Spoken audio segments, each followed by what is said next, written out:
ಸೇರಿಸ್ಕೊಳ್ತೀವಿ.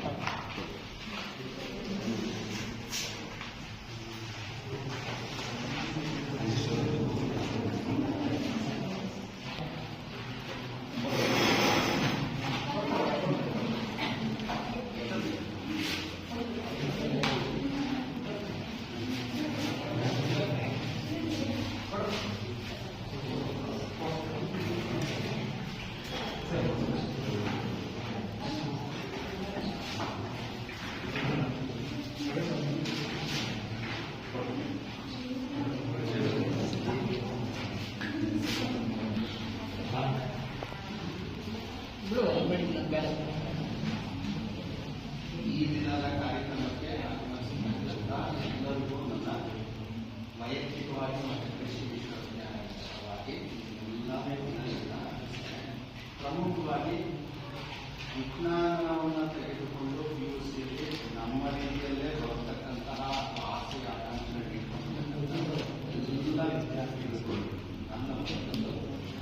ನಾನಿವಾಗ ಖುಷಿಯಾಗಿದ್ದೇನೆ ಅಂತಂದ್ರೆ ನೀವೇ ನಮ್ಮ ಮುಂದಿನ ರೂವಾರಿ ನಮ್ಮನ್ನು ನಡೆಸ್ಕೊಂಡು ಹೋಗ್ಬೇಕು ಅಥವಾ ಗಿಡನ ನೆಟ್ಟಿದ್ದನ್ನ ಮುಂದೆ ಏನಾದರೂ ಫಲ ತಗೊಳ್ಬೇಕು ಅದರಿಂದ ಉಪಯೋಗ ತಗೊಳ್ಬೇಕು ಅಂತಂದ್ರೆ ಈ ಸಾಧ್ಯ.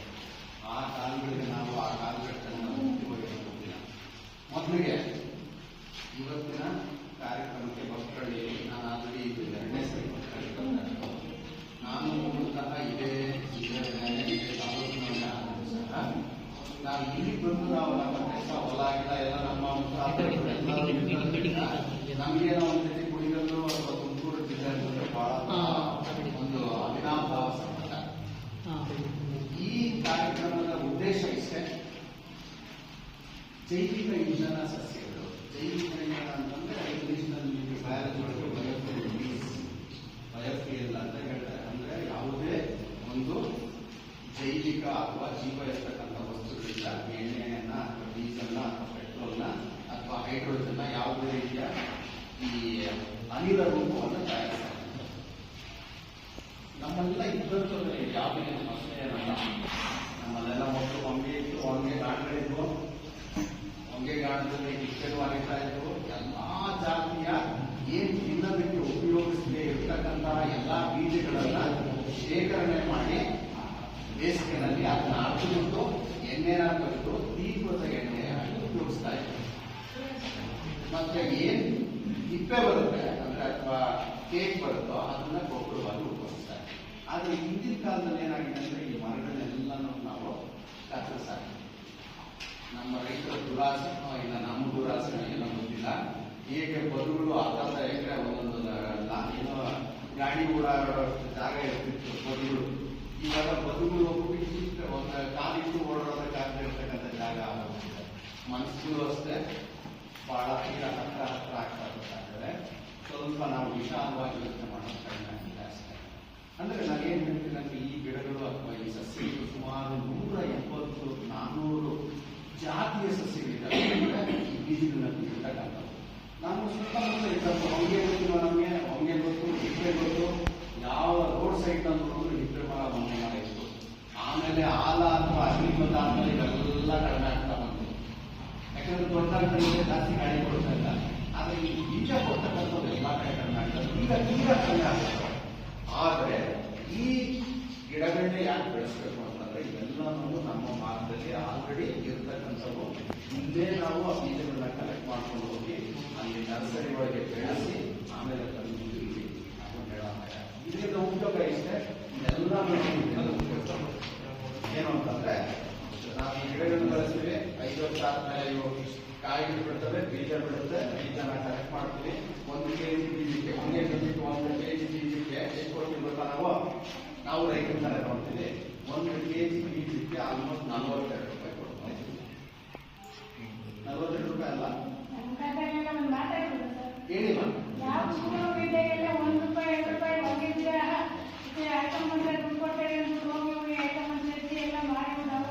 ಇವಾಗ ತಗೊಳ್ತಾರೆ.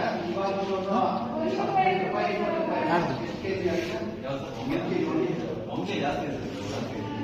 ಅಂದ್ರೆ ನಾನು ಏನ್ ಹೇಳ್ತಿದ್ದೀನಿ ಅಂತಂದ್ರೆ ಅಷ್ಟು ರೇಟು. ಈಗೆಲ್ಲ ಯಾರೋ ಒಂದು ಸಾಧು ಬರ್ತಾ ಇದ್ರು, TVS ಎಲ್ಲ ಕಲೆಕ್ಟ್ ಮಾಡ್ಬಿಟ್ಟು ಒಂದ್ ಕಡೆ ಹಾಕ್ತಿದ್ರು. ನಾವು ಈ ಮಾರ್ಕೆಟ್ ನಾವು ತಂದು ಮಾರದೇನೆ ಇಷ್ಟು ಅಲ್ಲಿಂದ ಕೇಕ್ ಬರ್ತಕ್ಕಂಥದ್ದು ಸಾವಿರಾರು ಕೆಜಿ ಬೆಲೆ ಇದೆ.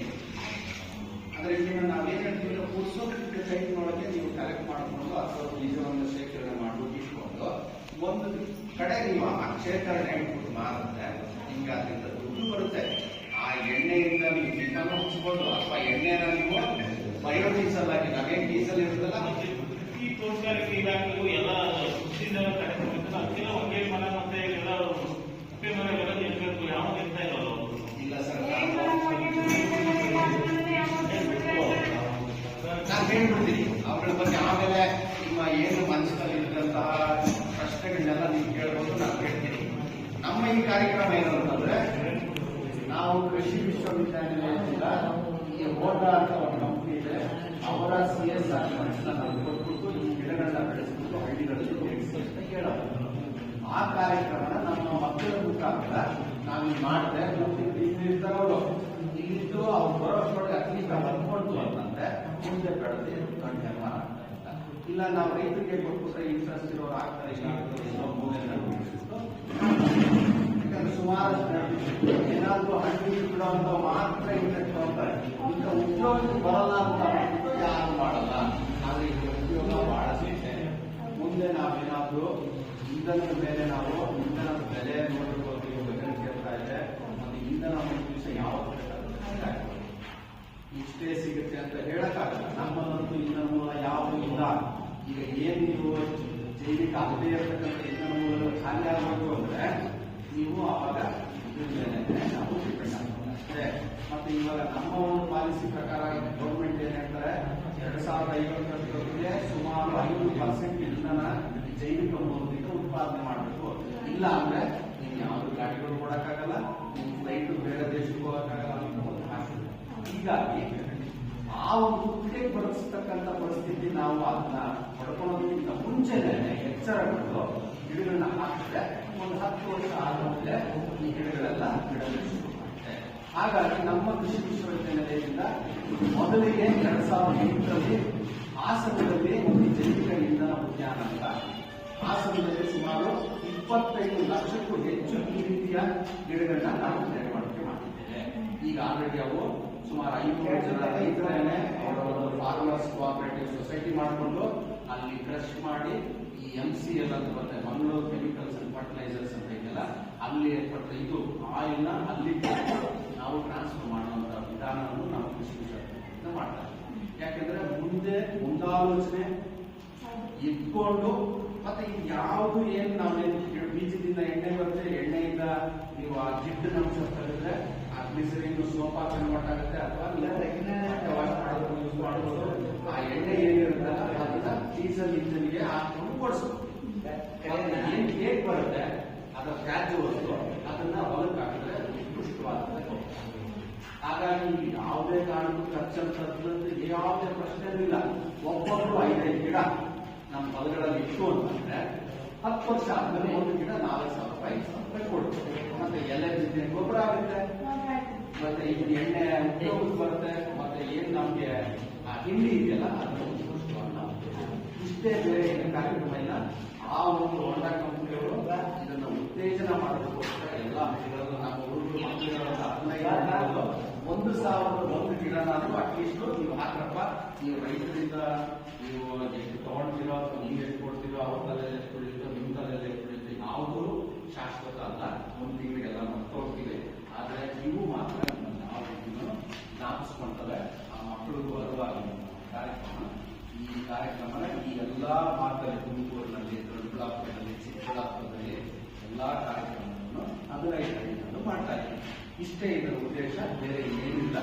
ದಯವಿಟ್ಟು ಅವ್ರು ಇರೋ ಮಕ್ಕಳು ಇರೋವರೆಗೂ ನೀವು ನಿಮ್ಮ ಹೊಲಗಳಲ್ಲಿ ಗುಂಡಿಗಳನ್ನ 1.5 ಅಡಿ ಆಳ 1 ಅಡಿ ಅಗಲ ತೋಡ್ಕೊಂಡ್ರೆ ನಾವು ಹುಡುಗರು ಬಂದ್ಬಿಟ್ಟು ಅಲ್ಲಿ ನೆಟ್ಕೊಂಡು ನಿಮಗೆ ಅನುವು ಮಾಡ್ಕೊಳ್ಳೋ ಕಾರ್ಯಕ್ರಮ ಕೆಲಸ ಮಾಡ್ತಾರೆ. ಸೊ ಇಷ್ಟು ಹೇಳ್ತಾ ನಮ್ಮ ಕನ್ನಡ ಟೀಚರ್ ಹತ್ರ ಬಹಳ ಆಯ್ತು. ನಮಗೆ ಭಾಸ್ಕರಾಚಾರ್ಯ ಅಂತ ತುಮಕೂರು ಒಳಗೆ ಭಾಸ್ಕರಾಚಾರ್ಯ ಅವರು ನನ್ನ ಪಾಠ ಹೇಳ್ಕೊಟ್ಟಿದ್ದು. ಅವರು ನಿಜವಾಗ್ಲೂ ಖುಷಿ ಆಯ್ತು ಸರ್. ಯಾಕಂದ್ರೆ ನಾವು PUCನಲ್ಲಿ ಹೆಂಗೆ ನಾವು ಇದೆಲ್ಲ ನಾವು ಗೌರ್ಮೆಂಟ್ ಇನ್ಸ್ಟಿಟ್ಯೂಟ್ ಕಾರ್ಯಗಳೆಲ್ಲ ಹೋಗಿ ಇವರೆಲ್ಲ ಕಾನ್ವೆಂಟ್ ಹೋಗ್ತಾರೆ, ನಮ್ಮ ಮಕ್ಕಳು ಕಾನ್ವೆಂಟ್ ಆಶ್ಚರ್ಯ ಇಲ್ಲ.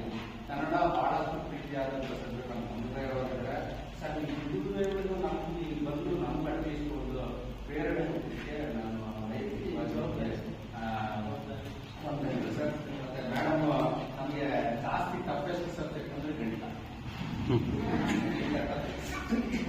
ಆದ್ರೆ ಈ ಮಕ್ಕಳಿಗೆ ಹೇಳ್ಕೊಡುವಾಗ ಅನಿಸುತ್ತೆ ಇನ್ನೂ ಟಫ್ ಆಗಿ ಹೋಗ್ತಿದೆ, ಹಿಡಿತ ಹಂಗಿಲ್ಲ, ಇನ್ನೂ ಟಫ್ ಆಗಿದೆ. ನಾವು ಬರೀ ಪೈಥಾಗರಸ್ ಅವು ಮಾತ್ರ ಓದಿದ್ವು, ಆದ್ರೆ ಇನ್ನೂ ಟಫ್ ಆಗಿದೆ. ಮತ್ತೆ ನಮ್ಮ ಫೇವ್ರೇಟ್ ಸಬ್ಜೆಕ್ಟ್ ಅಂದ್ರೆ ನನ್ನ biology, botany, zoology favourite subject. ಯಾಕಂತಂದ್ರೆ ನಮ್ಮನ್ನು ನಾವು ಅರ್ಥ ಮಾಡ್ಕೊಳ್ತಕ್ಕಂಥ ಸಬ್ಜೆಕ್ಟ್ ಅದು. ಹಾಗಾಗಿ ಮೇಡಮ್ ಇದ್ದಾರೆ, ಅವರು ಸಹ ಮೇಡಮ್ ಅವ್ರಿಗೆ ನನ್ನ ವೈಯಕ್ತಿಕವಾಗಿ ವಂದನೆ ಹೇಳ್ತೇನೆ. ಮತ್ತೆ ಮಕ್ಕಳಿಗೆ ಒಂದೇ ಒಂದು ವಿಚಾರ ಹೇಳ್ತೀನಿ, ದಯವಿಟ್ಟು ಚೆನ್ನಾಗಿ ಓದ್ಬಿಟ್ಟು ನಮ್ಮ ಶಾಲೆಗೆ, ನಮ್ಮ ಕೃಷಿ ವಿಶ್ವವಿದ್ಯಾನಿಲಯಕ್ಕೆ ಬಂದ್ರಿ. ಯಾವುದೇ ರೀತಿ ಇವರೆಲ್ಲ ನಾವು ಏನು ನಿಂತಿದಾರಲ್ಲ ಕೈ ಕಟ್ಕೊಂಡು, ಇವೆಲ್ಲ 97-98% ಎಲ್ಲ ರೈತಾಪಿ ಮಕ್ಕಳು. ಯಾರಾದ್ರೂ ಬೇರೆ ಯಾರಾದ್ರೂ ಒಡೆಯಾರು ಬಂದಿದ್ರಪ್ಪ, ಮೈಸೂರು ಒಡೆಯರು ಯಾರಾದ್ರೂ ನಿಮ್ಗೆ ಅಷ್ಟೇ ಒಂದು ಉತ್ತೇಜನ ಇದೆ, ನೀವು ಅಲ್ಲಿ ಬಂದು CET ಬರ್ಬಿಟ್ಟು ನಮ್ಮ ಶಾಲೆಗೆ ಅಥವಾ 50%ಕ್ಕಿಂತಲೂ ಹೆಚ್ಚಾಗಿ ರೈತರ ಮಕ್ಕಳಿಗೆ ಕೊಡಬೇಕು ಅಂತ ನಮ್ಮಲ್ಲಿ ರೂಲಿಂಗ್. 50% ಅಗ್ರಿಕಲ್ಚರ್ ಫ್ಯಾಮಿಲಿ CET ಇವರು CET ಬರೆಯುವಾಗ ಹಾಕುವಾಗ ದಯವಿಟ್ಟು ಸರ್ ಅಗ್ರಿಕಲ್ಚರ್ ಕೋಟಾಗೆ ಅಪ್ಲೈ ಮಾಡಿ, ಪ್ರಾಕ್ಟಿಕಲ್ ಇನ್ಫಾರ್ಮೇಶನ್ ಕೊಡಿ.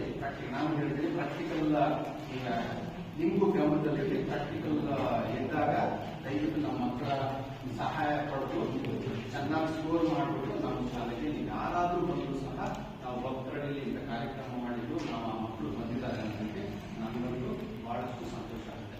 ಈ ಕೆಲಸ ಮಾಡೋದಕ್ಕೆ ಅಥವಾ ಈ ಕಾರ್ಯಕ್ರಮನ ಆಯೋಜನೆ ಮಾಡೋದಕ್ಕೆ ನಮ್ಮ ವಿದ್ಯಾರ್ಥಿಗಳಿಗೂ ಮತ್ತು ಎಲ್ಲ ಶಾಲೆ ಶಿಕ್ಷಕರು, ರೈತರಿಗೆ, ಗ್ರಾಮಸ್ಥರಿಗೆ ಒಂದ್ಸಲ ನಾನು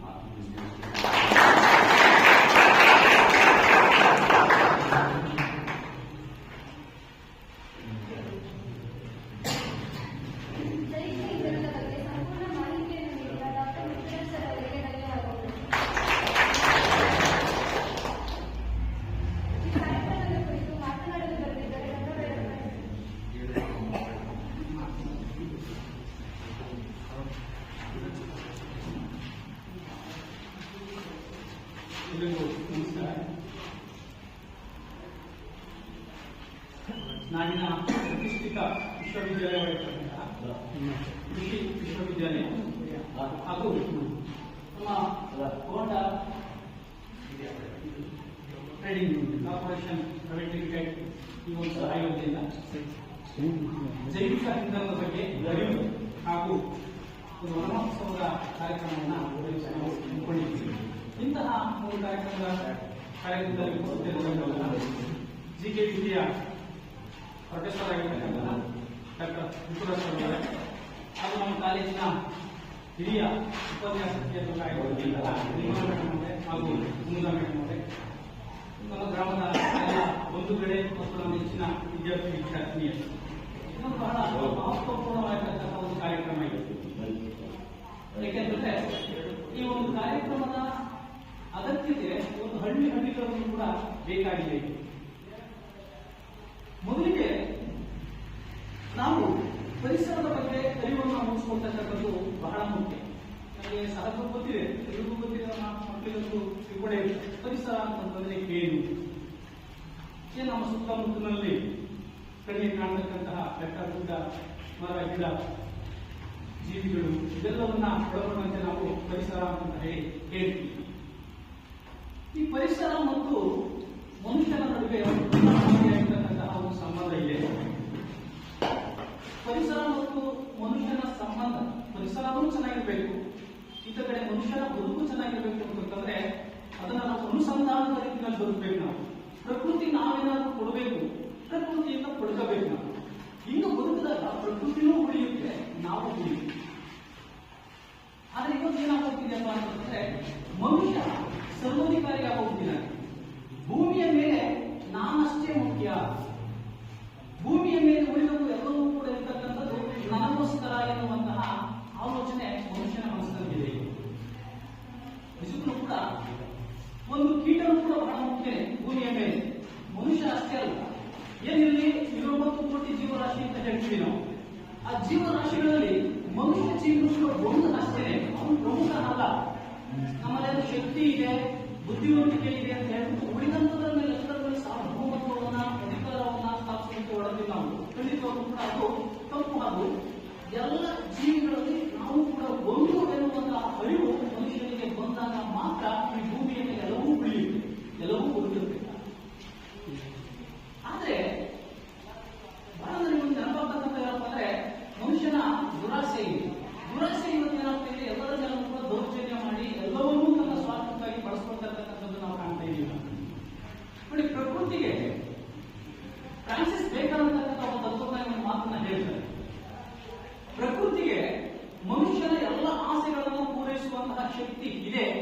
ಆದ್ರೆ ದುರಾಸೆಗಳನ್ನಲ್ಲ ಅನ್ನೋ ಮಾತನ್ನು ಹೇಳ್ತಾರೆ.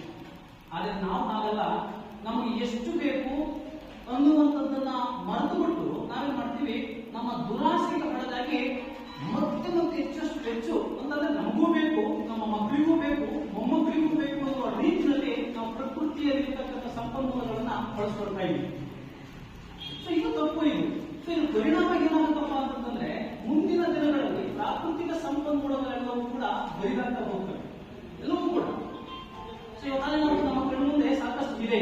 ಇವತ್ತು ಮರಳನ್ನೆಲ್ಲವನ್ನ ಬರಿದು ಮಾಡಿದ್ದೀವಿ ನಾವು, ಮರಳನ್ನ ಬರಿದು ಮಾಡಿ ಇವತ್ತು ಅಂತರ್ಜಲ ತುಂಬಾ ಆಳಕ್ಕೆ ಹೋಗಿದೆ.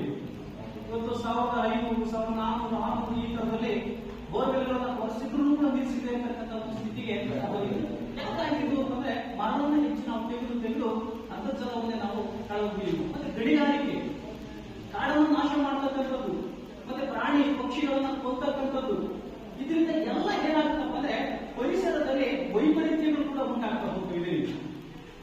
ನಮಗೆಲ್ಲ ಅನುಭವ ಹೀಗೆ ಆಗ್ತಾ ಇದೆ. ನಮಗೆ ಬೇಸಿಗೆ ಕಾಲಕ್ಕೆ ನಾವು ಒಂದು ಕಾಲದಲ್ಲಿ ಬೇಸಿಗೆ ಕಾಲ ಏನು ಅನ್ನುವಂಥ ಅನುಭವ ಆಗ್ತಿತ್ತು, ಮಳೆಗಾಲ ಏನು ಅನ್ನೋ ಅನುಭವ ಆಗ್ತಾ ಇತ್ತು. ಇಂತಿಷ್ಟು ಕಾಲ ಇಲ್ಲಿವರೆಗೂ ಮಳೆಗಾಲ, ಇಲ್ಲಿವರೆಗೂ ಬೇಸಿಗೆ ಕಾಲ, ಇಲ್ಲಿವರೆಗೂ ಕೂಡ ಚಳಿಗಾಲ ಅಂತ ನಾವು ವಿಭಾಗ ಮಾಡ್ಕೊಂಡು ಅಲ್ಲೇ ಅಷ್ಟೇ ನಿಂತಿದ್ವಿ ನಾವು. ಆದ್ರೆ ಒಂದು ಹಂಗಲ್ಲ, ಬೇಸಿಗೆಯಲ್ಲಿ ಮಳೆ ಇರುತ್ತೆ, ಮಳೆಗಾಲದಲ್ಲಿ ಬೇಸಿಗೆಯನ್ನ ಕಾಣ್ತೀವಿ. ಈ ತರದಲ್ಲಿ ಪರಿಸರದಲ್ಲಿ ವೈಪರೀತ್ಯಗಳನ್ನ ಕಾಣ್ತಾ ಇದ್ದೀವಿ ನಾವು. ಇದೆಲ್ಲವೂ ಕೂಡ ಮನುಷ್ಯನ ದುರಾಸೆಯಿಂದನೇ ಸಂಭವಿಸ್ತಾ ಹೋಗ್ತಾ ಇದೆ. ಅದರಿಂದ ಮನುಷ್ಯನಾಗಿರ್ತಕ್ಕಂಥ ದುರಾಸೆಗಳನ್ನ ಬಿಟ್ಟು ಎಲ್ಲವೂ ಕೂಡ ಮುಖ್ಯ. ನಾನು ಈ ಪರಿಸರದ ಹೊರಗಡೆ ನಾನು ಒಂದು ಜೀವಿ ಅಷ್ಟೇ ಅನ್ನುವಂಥದ್ದನ್ನ ಅಷ್ಟೇ ತನ್ನ ಮನಸ್ಸಿನಲ್ಲಿ ಇಟ್ಟುಕೊಂಡು ಎಲ್ಲ ಪ್ರಾಣಿ ಪಕ್ಷಿ ಕೀಟ ಸಸ್ಯಗಳನ್ನ ಪ್ರೀತಿಸ್ತಾ ಅವರ ನಡುವಿನಲ್ಲಿ ಬದುಕುವಂತಹ ರೀತಿಯಲ್ಲಿ ನಾವು ಆಲೋಚನೆಯನ್ನ ಮಾಡಬೇಕು ಅಂತಂದ್ರೆ ಬುದ್ಧಪ್ಪ 2500 ವರ್ಷಗಳ ಹಿಂದೆ ಗೌತಮ ಬುದ್ಧ ಹೇಳಿದ. ಏನ್ ಹೇಳಿದಪ್ಪ? ಕಾರುಣ್ಯ ಎನ್ನುವಂತ ಪದವನ್ನು ಬಳಸ್ತಾರೆ ಗೌತಮ ಬುದ್ಧ. ಕಾರುಣ್ಯ ಅಂತಂದ್ರೆ ಅಯ್ಯೋ ಮಾನವ, ನೀನಷ್ಟೇ ಅಲ್ಲನಪ್ಪ, ಭೂಮಿ ಮೇಲೆ ಇರ್ತಕ್ಕಂಥ ಎಲ್ಲ ಜೀವಿಗಳನ್ನೂ ಕೂಡ ನಿನ್ನಂತೆ ಅಂತ ಭಾವಿಸ್ಕೊಳ್ತಕ್ಕಂಥದ್ದನ್ನೇ ಕಾರುಣ್ಯ. ಆ ಮನೋಭಾವವನ್ನು ಬೆಳೆಸ್ಕೊ ನೀನು ಅಂತ ಬುದ್ಧ 2500 ವರ್ಷಗಳಿಂದನೇ ಹೇಳಿದ. ಆದ್ರೆ ನಾವು ಯಾವ ಮಾತುಗಳನ್ನು ಕೇಳದೆ ನಾವು ಇವತ್ತು ಪರಿಸರವನ್ನ ನಾಶ ಮಾಡ್ತಾ ಇದ್ದೀವಿ. ಅದು ನಿಂತ್ರೆ ಇಡೀ ಪ್ರಕೃತಿ, ಮನುಷ್ಯನ ಬದುಕು ಎಲ್ಲವೂ ಕೂಡ ಚೆನ್ನಾಗಿರುತ್ತೆ. ಇವತ್ತು ಸರ್ ಹೇಳಿದ್ರು ಜೈವಿಕ ಇಂಧನ ಅಂತ ಹೇಳಿ. ಏಕೆಂದ್ರೆ ಮುಂದೊಂದು ದಿನಗಳಲ್ಲಿ ಜೈವಿಕ ಇಂಧನ ಅಂತಕ್ಕಂಥದ್ದು ನಮಗೆ ಬಹಳ ಅತ್ಯಗತ್ಯವಾಗಿರ್ತಕ್ಕಂಥ ಒಂದು ವಸ್ತು ಆಗುತ್ತೆ, ಅದು ಅನಿವಾರ್ಯ ಅಂತಕ್ಕಂಥದ್ದು. ಯಾಕೆಂದ್ರೆ ಇವತ್ತು ನಾಗರಿಕ ಸಮಾಜದಲ್ಲಿ ಇವತ್ತು ನಾವೇ ಬದುಕ್ತಾ ಇದ್ದೀವಿ. ಇವತ್ತು ನಮ್ಮೆಲ್ಲ ಚಟುವಟಿಕೆಗಳು ನಡೀತಕ್ಕಂಥದ್ದೇ ಪೆಟ್ರೋಲ್ ಮತ್ತು ಡೀಸೆಲ್ ಇಂದ. ಪೆಟ್ರೋಲ್ ಮತ್ತು ಡೀಸೆಲ್ ಇಲ್ಲ ಅಂತ ನಮ್ಮ ಚಟುವಟಿಕೆ ನಿಂತೋಗ್ಬಿಡುತ್ತೆ. ನಾಗರಿಕ ಸಮಾಜದ ಹೊರಗಡೆ ನಮ್ಮಲ್ಲಿ ಎಲ್ಲ ನಿಂತೋಗ್ಬಿಡುತ್ತೆ ಇವತ್ತು. ಆದ್ರೆ ಮುಂದೊಂದು ದಿನಗಳಲ್ಲಿ ಈ ಪೆಟ್ರೋಲ್ ಮತ್ತು ಡೀಸೆಲ್ ಅಂತಕ್ಕಂಥದ್ದು ನಿಂತೋಗ್ಬಿಡುತ್ತೆ. ಅದಕ್ಕೆ ಬದಲಿ ರೂಪವಾಗಿ ಇರ್ತಕ್ಕಂಥದ್ದೇ ಜೈವಿಕ ಇಂಧನ ಅಂತ. ಅದಕ್ಕೋಸ್ಕರವಾಗಿ ಇದು ಬಹಳ ಅತ್ಯಂತ ಮೌಲ್ಯಯುತವಾಗಿರ್ತಕ್ಕಂತಹ ಒಂದು ಮಾಹಿತಿಯನ್ನು ಕೊಡ್ತಕ್ಕಂಥ ಕಾರ್ಯಕ್ರಮ ಇದು. ಇವಾಗ ಹೇಳಿದ್ರು ಸರ್, ಹೇಳಿದ್ರು ಈ ಜೈವಿಕ ಇಂಧನ ಅಂತಂದ್ರೆ ಹಿಂದೆಲ್ಲ ಈಗ ತೋಪುಗಳು ಇರ್ತಾ ಇದ್ವು, ವಂಗೆ ತೋಪು, ಇಪ್ಪೆ ತೋಪು, ಇದೆಲ್ಲ ಇರ್ತಾ ಇದ್ವು, ಯಥೇಚ್ಛವಾಗಿ ಸಿಗ್ತಾ ಇದ್ವು. ಅದರ ಬೀಜಗಳು ಮತ್ತೆ ಅದರ ಎಲೆಗಳು ಮತ್ತೆ ಇತರೆ ತ್ಯಾಜ್ಯ ವಸ್ತುಗಳು, ಪ್ರಾಕೃತಿಕ ತ್ಯಾಜ್ಯ ವಸ್ತುಗಳು ಇವೆಲ್ಲವೂ ಕೂಡ. ಆದ್ರೆ ಇವು ಕೂಡ ಸಿಗ್ತಾ ಇದೆ. ಆದ್ರೆ ಮತ್ತೆ ಅವುಗಳನ್ನ ಪುನಃ ಸೃಷ್ಟಿ ಮಾಡಬೇಕಾದಂತಹ ಒಂದು ಅನಿವಾರ್ಯತೆ ಇದೆ. ಹಾಗಾಗಿ ಜೈವಿಕ ಇಂಧನದ ಕಡೆಗೆ ನಾವು ಗಮನವನ್ನ ಕೊಡಬೇಕಾದ್ರೆ ಇಲ್ಲಿ ಸಿಗತಕ್ಕಂತಹ ಎಲ್ಲ ಮಾಹಿತಿಗಳನ್ನ ಪಡ್ಕೊಂಡು ಆ ಜೈವಿಕ ಇಂಧನ ಪೂರೈಕೆಗೆ ಬೇಕಾಗಿರ್ತಕ್ಕಂತಹ ಈ ಸಸ್ಯಗಳನ್ನ ತಮ್ಮ ರೈತ ಬಂಧುಗಳಿಗೆ ಹೇಗಿದ್ರೆ ತಮ್ಮ ಜಮೀನುಗಳನ್ನು ನೆಡೋದ್ರ ಮೂಲಕವಾಗಿ ನೀವು ಒಂದು ಸಮಾಜಕ್ಕೆ ಒಂದು ರೀತಿ ಕೊಡುಗೆ, ನಿಮಗಷ್ಟೇ ಅಲ್ಲ ಒಂದು ಸಮಾಜಕ್ಕೂ ಕೂಡ ಕೊಡುಗೆ ಕೊಟ್ಟ ಹಾಗೆ, ಒಂದು ಸಮಾಜಕ್ಕೂ ಕೂಡ ಅತ್ಯುಪಯುಕ್ತವಾಗಿರ್ತಕ್ಕಂತಹ ಏನೋ ಒಂದು ಕೆಲಸವನ್ನ ಮಾಡ್ತಾ ಇದ್ದೀವಿ ಅನ್ನುವ ಹಾಗೆ. ಹಾಗಾಗಿ ಸೊ ಇದನ್ನ ಸಿಗ್ತಕ್ಕಂಥ ಮಾಹಿತಿಗಳನ್ನ ನೀವು ಕೂಡ ನಿಮ್ಮಲ್ಲಿ ಅಳವಡಿಸಿಕೊಂಡು ಅದರಂತೆ ಒಂದಷ್ಟು ಕಾರ್ಯಪ್ರವೃತ್ತರಾಗಬೇಕು ಅಂತ ಹೇಳಿ ಈ ಸಂದರ್ಭದಲ್ಲಿ ಎಲ್ಲರೂ ನಾನು ಕೇಳ್ಕೊಳ್ತಾ ನನಗೆ ಒಂದು 2 ನಿಮಿಷ ಮಾತನಾಡೋದಕ್ಕೆ ಅವಕಾಶವನ್ನು ಮಾಡಿಕೊಟ್ಟಂತಹ ಈ ಒಂದು ವೇದಿಕೆ ಮತ್ತು ನಮ್ಮ ಮುಖ್ಯಸ್ಥರ ಅವರಿಗೆ ಒಂದಿಷ್ಟ ನಾನು ಮಾತನಾಡೋದಕ್ಕೆ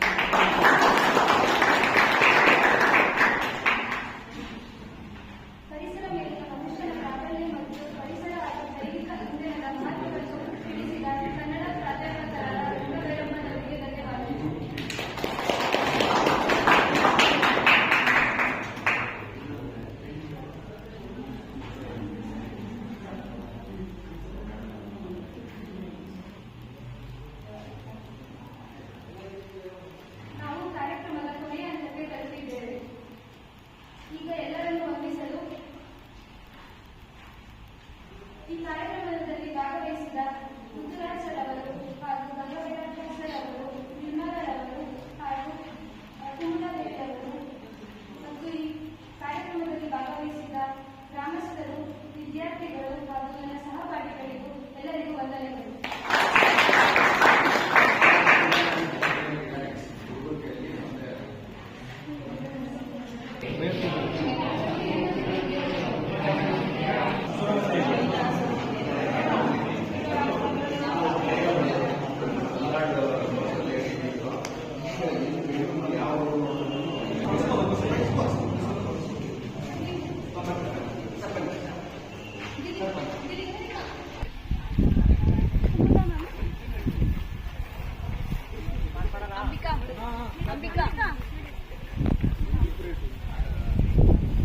फोटो तो फोटो मैंने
ಕಾಲಿ ಬಟ್ಟು ಬಿಚ್ಚಿ ಯಾವ್ದು ಬಂದಿರುತ್ತೋ ಅದ್ರ ನೋಡ್ಬಿಟ್ಟು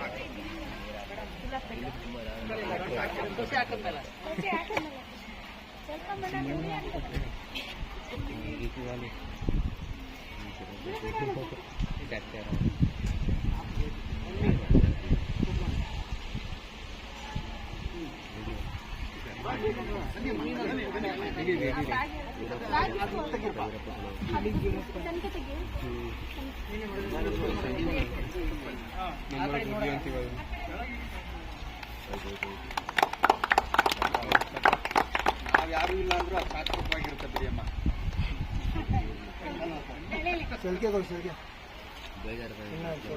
ಭೂಮಿ ತಾಯಿಗೆ ಹಾಕಿದ್ದು ಯಾವುದೂ ನಷ್ಟ ಆಗಲ್ಲ.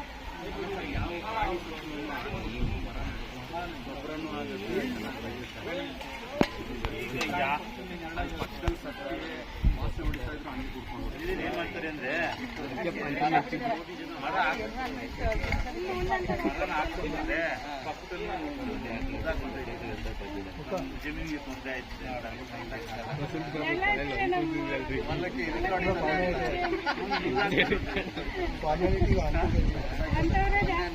ಡಿಗ್ರಿ ಹೋಗಿತ್ತು 40 ಸರಿ ಹೊಡೆದ್ರೆ 1 ವರ್ಷ ಸುತ್ತೋದ್ರಿ ತೆಂಗಿನ ಮರ ಎಲ್ಲ ಒಣಗೋಗ್ತಾರೆ. ಗೌರ್ಮೆಂಟ್ ಬ್ಯಾಂಕ್ ಇದೆಯಲ್ಲ ಅದು ಏನ್ ಗೊತ್ತಾ, ಅದನ್ನು ಬಿಡಲ್ಲ ಇವಾಗ ಜನ. ಅದಕ್ಕೆ ನಾವೇನ್ ಹೇಳ್ತಿದ್ರೆ ಯಾರು ಇಂಟ್ರೆಸ್ಟ್ ಒಂದು 5 ಗಿಡ ಹಾಕೊಂಡ್ಬಿಟ್ಟು ಸಾಕು ಸರ್. ಒಳ್ಳೆ ವಾತಾವರಣನೂ ಸೃಷ್ಟಿ ಆಗುತ್ತೆ. ಇಪ್ಪೆ ಮರ, ಬೇವಿನ ಮರ,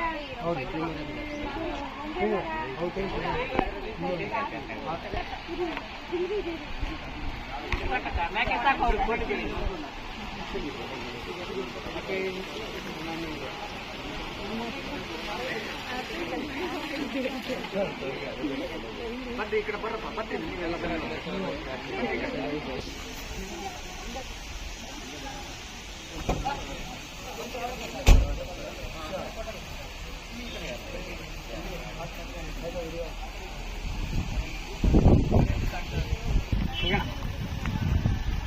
ಥ್ಯಾಂಕ್ ಯು ಸರ್.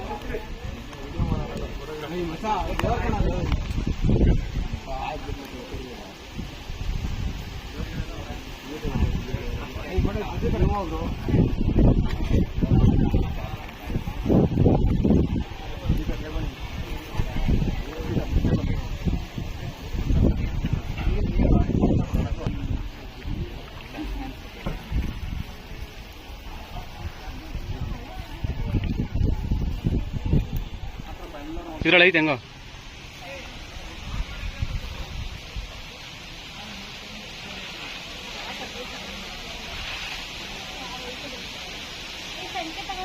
ನೀರು ಹಾಕ್ತೀನಿ ಕರೆಕ್ಟಾಗಿ. ನೋಡಿ ಹೆಂಗ್ ಬರ್ತೀವಿ ಗಿಡ ಇದಕ್ಕೆ ಅದು ಯಾವ ಗಿಡ ಇದು? ಇದು ಹೇಳಿ ಇದು ಸುರ ಹೊನ್ನೆ ಸುರ ಹೊನ್ನೆ ಅಲ್ಲಿ ಬೇಡ ಅಂದ್ರೆ ಅದಕ್ಕೆ ಇದಾಗೈತೆ ನೀರು ಹಾಕಲ್ಲ.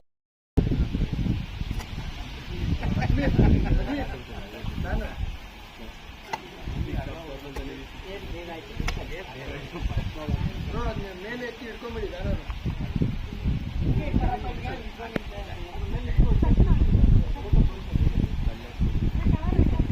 ಬ್ರೋ ಮೇಲೆ ಎತ್ತಿ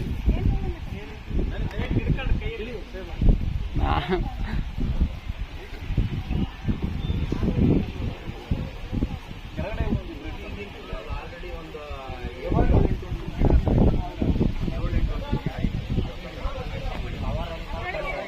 ಅವಾಗ ಕಾಲಿ ಬಟ್ಟು ಬಿಚ್ಚಿ ಇಲ್ಲಾಂದ್ರೆ ಹಂಗೆ ಹಾಕಿದ್ರೆ ಬರಲ್ಲ. ಯಾವ್ದು ಬಂದಿರುತ್ತವ ಅದ್ರ ನೋಡ್ಬಿಟ್ಟು ಹಾಕಿ. ದೋಸೆ ಹಾಕಿದ್ಮೇಲೆ ಸ್ವಲ್ಪ ಮಣ್ಣ ಹುಳಿ ಹಾಕ್ತಾರೆ.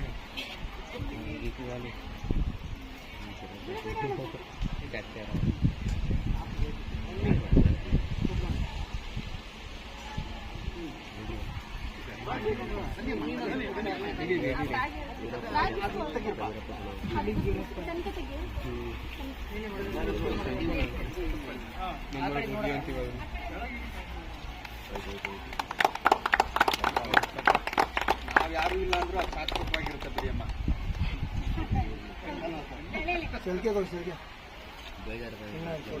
ಭೂಮಿ ತಾಯಿಗೆ ಹಾಕಿದ್ದು ಯಾವುದು ನಷ್ಟ ಆಗಲ್ಲ.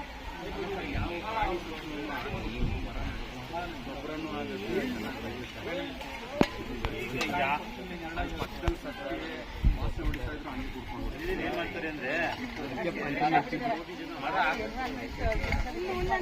ಹಾಕ್ತಾರೆ ಜಮೀನಿಗೆ ತೊಂದರೆ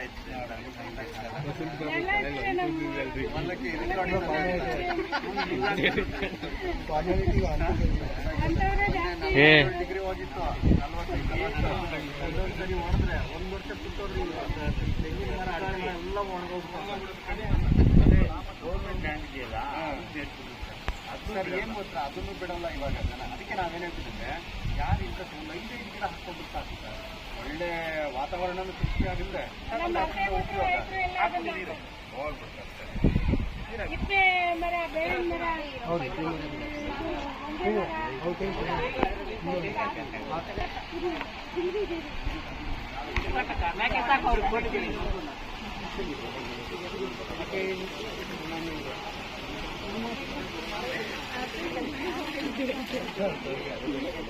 ಮತ್ತೆ ಈ ಕಡೆ ಬರ್ರಪ್ಪ ಬರ್ತೀನಿ ನೀವೆಲ್ಲ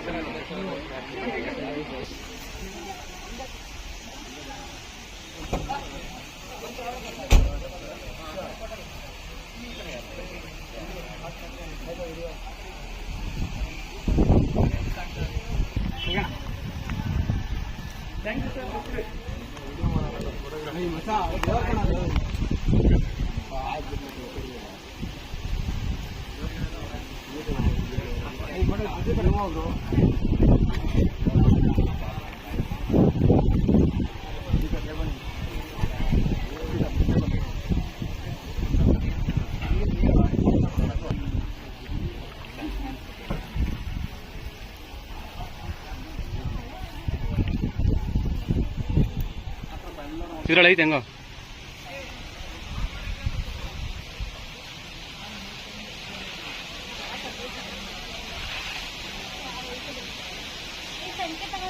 ನೀರು ಹಾಕ್ತೀನಿ ಕರೆಕ್ಟಾಗಿ. ನೋಡಿ ಹೆಂಗ್ ಬರ್ತೀವಿ ಗಿಡ ಇದಕ್ಕೆ ಅದು ಯಾವ ಗಿಡ ಇದು? ಇದು ಹೇಳಿ ಇದು ಸುರ ಹೊನ್ನೆ ಸುರ ಹೊನ್ನೆ ಅಲ್ಲಿ ಬೇಡ ಅಂದ್ರೆ ಅದಕ್ಕೆ ಇದಾಗೈತೆ ನೀರು ಹಾಕಲ್ಲ. ಎಷ್ಟು ಕೆಜಿ ಹರೀಶ? ಯಾವ್ದು ಸರ್ ಹೊಂಗೆನಾ?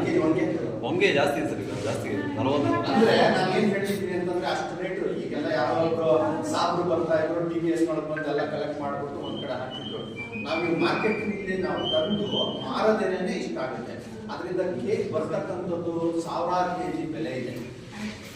ಅದರಿಂದ ನಾವೇನ್ ಹೇಳ್ತೀವಿ, ಕುಡಿಸೋದಕ್ಕಿಂತ ಟೈಮ್ನೊಳಗೆ ನೀವು ಕಲೆಕ್ಟ್ ಮಾಡ್ಕೊಂಡು ಅಥವಾ ಬೀಜವನ್ನು ಶೇಖರಣೆ ಮಾಡ್ಬಿಟ್ಟು ಇಟ್ಕೊಂಡು ಒಂದು ಕಡೆ ನೀವು ಆ ಶೇಖರಣೆ ಇಟ್ಬಿಟ್ಟು ಮಾರುತ್ತೆ. ಈಗ ಅದರಿಂದ ದುಡ್ಡು ಬರುತ್ತೆ. ಆ ಎಣ್ಣೆಯಿಂದ ನೀವು ದೀಪನೂ ಹಚ್ಬೋದು, ಅಥವಾ ಎಣ್ಣೆನ ನೀವು ಬಯೋಡೀಸಲ್ ಆಗಿ, ನಾವೇನ್ ಡೀಸೆಲ್ ಇರುತ್ತಲ್ಲ, ಈ ತೋಟಗಾರಿಕೆ ಇಲಾಖೆ ಮರ ಮತ್ತೆ ಇವೆಲ್ಲ ಅಪ್ಪೆ ಮರ ಇವೆಲ್ಲ ನೆಡ್ಬೇಕು, ಯಾವ ನೆಡ್ತಾ ಇರೋದು? ಇಲ್ಲ ಸರ್, ನಾನು ಹೇಳ್ಬಿಡ್ತೀನಿ ಅವುಗಳ ಬಗ್ಗೆ. ಆಮೇಲೆ ನಿಮ್ಮ ಏನು ಮನಸ್ಸಿನಲ್ಲಿ ಇದ್ದಂತಹ ನಾನು ಹೇಳ್ತೀನಿ. ನಮ್ಮ ಈ ಕಾರ್ಯಕ್ರಮ ಏನು ಅಂತಂದ್ರೆ, ನಾವು ಕೃಷಿ ವಿಶ್ವವಿದ್ಯಾನಿಲಯದಿಂದ ಈ ಓಟ ಅಂತ ಒಂದು ಕಂಪನಿ ಇದೆ, ಅವರ CSR ಫಂಡ್ಸ್ ನಾವು ಕೊಟ್ಬಿಟ್ಟು ಈ ಗಿಡಗಳನ್ನ ಬೆಳೆಸ್ಬಿಟ್ಟು ಹಳ್ಳಿಗಳಲ್ಲಿ ನೆಡೆಸಿ ಅಂತ ಹೇಳೋದು. ಆ ಕಾರ್ಯಕ್ರಮನ ನಮ್ಮ ಮಕ್ಕಳ ಮುಖಾಂತರ ನಾವು ಇಲ್ಲಿ ಮಾಡಿದ್ರೆ ಇಲ್ಲಿರ್ತಾರವರು ಇಲ್ಲಿದ್ದು ಅವ್ರು ಬರೋಷ್ಟ್ರೊಳಗೆ ಅಟ್ಲೀಸ್ಟ್ ಹತ್ಕೊಂಡು ಅಂತಂದ್ರೆ ಮುಂದೆ ಬೆಳೆದು ದೊಡ್ಡ ಹೆಮ್ಮರ ಆಗ್ತಾರೆ. ಇಲ್ಲ ನಾವು ರೈತರಿಗೆ ಕೊಟ್ಬಿಟ್ರೆ ಇಂಟ್ರೆಸ್ಟ್ ಇರೋರು ಆಗ್ತಾರೆ, ಇಲ್ಲ ಎಲ್ಲೋ ಮೂಲೆ ಬಿಡಿಸ್ಬಿಟ್ಟು. ಯಾಕಂದ್ರೆ ಸುಮಾರಷ್ಟು ಏನಾದ್ರೂ ಹಳ್ಳಿ ಬಿಡೋಂತ ಮಾತ್ರ ಇಂಟ್ರೆಸ್ಟ್ ತಗೊಂತಾರೆ. ಇಂಥ ಉದ್ಯೋಗಕ್ಕೆ ಬರಲ್ಲ ಅಂತ ಯಾರು ಮಾಡಲ್ಲ. ಆದ್ರೆ ಉದ್ಯೋಗ ಬಹಳಷ್ಟು ಇದೆ. ಮುಂದೆ ನಾವೇನಾದ್ರೂ ಇಂಧನದ ಮೇಲೆ ಇಂಧನದ ಬೆಲೆ ನೋಡಿರ್ಬೋದು, ನೀವು ಕೇಳ್ತಾ ಇದೆ. ಮತ್ತೆ ಇಂಧನ ಒಂದು ದಿವಸ ಯಾವ್ದು ಬೇಕಾದ್ರೂ ಕಮ್ಮಿ ಆಗ್ಬೋದು, ಇಷ್ಟೇ ಸಿಗುತ್ತೆ ಅಂತ ಹೇಳಕ್ಕಾಗಲ್ಲ. ನಮ್ಮನ್ನ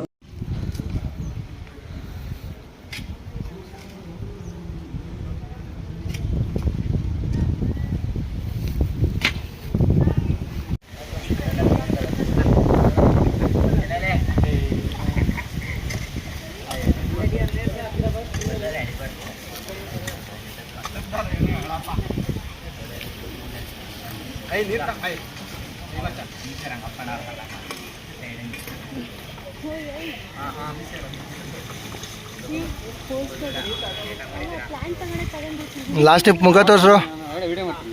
ಆ ಎಣ್ಣೆಯಿಂದ ನೀವು ದೀಪನೂ ಹಚ್ಬೋದು, ಅಥವಾ ಎಣ್ಣೆನ ನೀವು ಬಯೋಡೀಸೆಲ್ ಆಗಿ, ನಾವೇನ್ ಡೀಸೆಲ್ ಇರುತ್ತಲ್ಲ, ಮತ್ತೆ ಪ್ರತಿ ತೋಟಗಾರಿಕೆ ಇಲಾಖೆಗೂ ಎಲ್ಲ ಸುದ್ದಿಯಿಂದ ಕಾರ್ಯಕ್ರಮ ಇರ್ತದೆ. ಅದಕ್ಕೆಲ್ಲ ಹೊಂಗೆ ಮರ ಮತ್ತೆ ಇವೆಲ್ಲ ಅಪ್ಪೆ ಮರ ಇವೆಲ್ಲ ನೆಡ್ಬೇಕು, ಯಾವ ನೆಡ್ತಾ ಇರೋದು? ಇಲ್ಲ ಸರ್, ನಾನು ಹೇಳ್ಬಿಡ್ತೀನಿ.